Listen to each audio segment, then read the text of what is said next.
სამოქალაქო აქტივისტების შეძახილები და პოლიციელთა კორდონი ქართული ოცნების ლიდერებისთვის 1989 წლის 9 აპრილის ტრაგედიიდან 37 წლის თავზე ქართულ ოცნებას მემორიალთან მისვლა პოლიციის თანხლებით მოუწია. მართველი პარტიის ლიდერებმა, მათ შორის მთავრობის მეთაურმა რუსთაველის გამზირი კომენტარის გარეშე დატოვეს.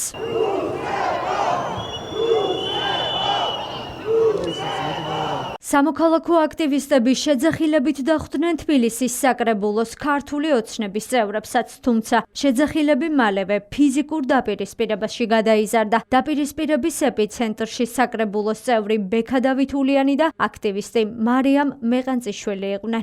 რუსის აგენტო, ქვეყნის ეროვნული ინტერესების გამყიდველო, შიშრებოდა ლაჩრებო. გულინის ყდება ისე მეშინია მაგას რომ.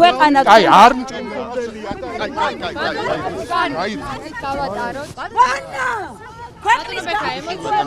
და დღეს, როდესაც არის ესეთი მძიმე დღე, ასევე არის ეკლესიურად ჩვენთვის ქრისტიანებისთვის ნებისშვიდეული, დიდი ხუთშაბათია.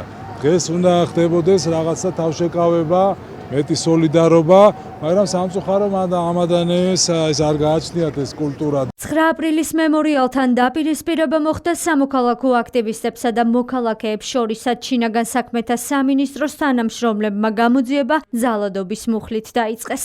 ინჟინეთის ვინც ცემა გეკითხები? ვინც ცემა ის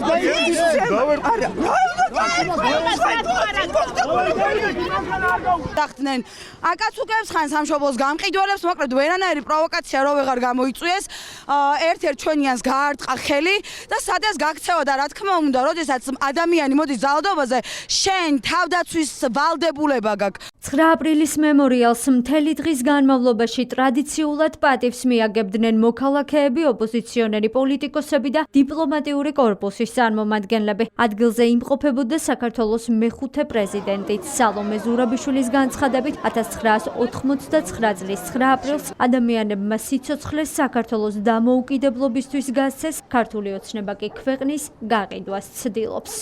ის ადამიანები, როგორც საუკუნეების მანძილზე, არიან ადამიანები, რომლებმაც თავიანთი სიცოცხლე გასცეს საქართველოს დამოუკიდებლობისთვის და ეს არის ჩვენი ხვედრი, ჩვენ ამას გავაგრძელებთ ყველასთვის. ეს დამოუკიდებლობა არის ალბათ ის, რაც ყველაზე ძვირფასი არის. რაც არ უნდა აქ მოვიდნენ და ვითომც და პატივისცენ, ვითომც თუნდაც დაიჩოქონ.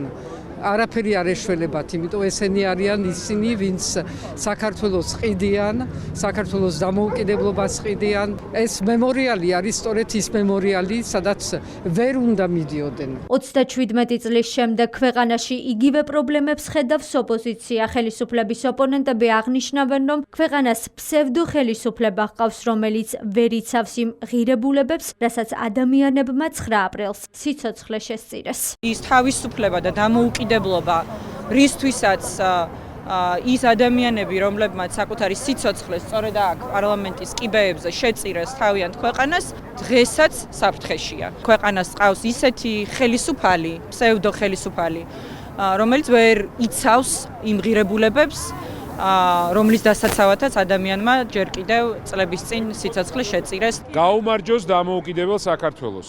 აი ეს არის სწორედ 9 აპრილი.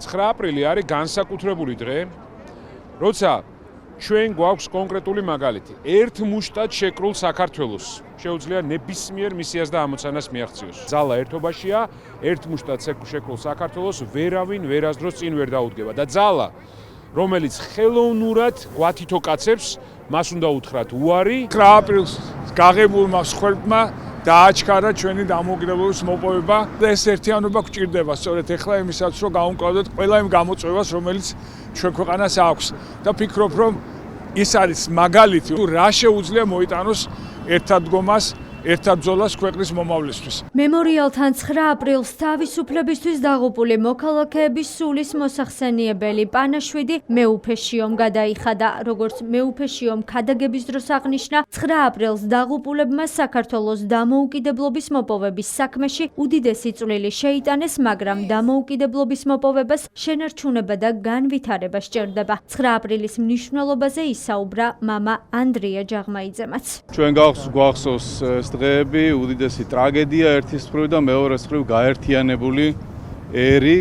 ეს დღეები ძალიან მაგონებდა მე პირადად პატრიარქის გარდაცვალების დღეებს, როდესაც მთელი ერი გაერთიანდა პანაშვიდზე მოიხსენიეთ გარდაცვლილების სულები, რომლებიც 37 წლის წინ 9 აპრილს ტრაგიკულად გარდაიცვალნენ და ასევე კათოლიკოს პატრიარქის სული.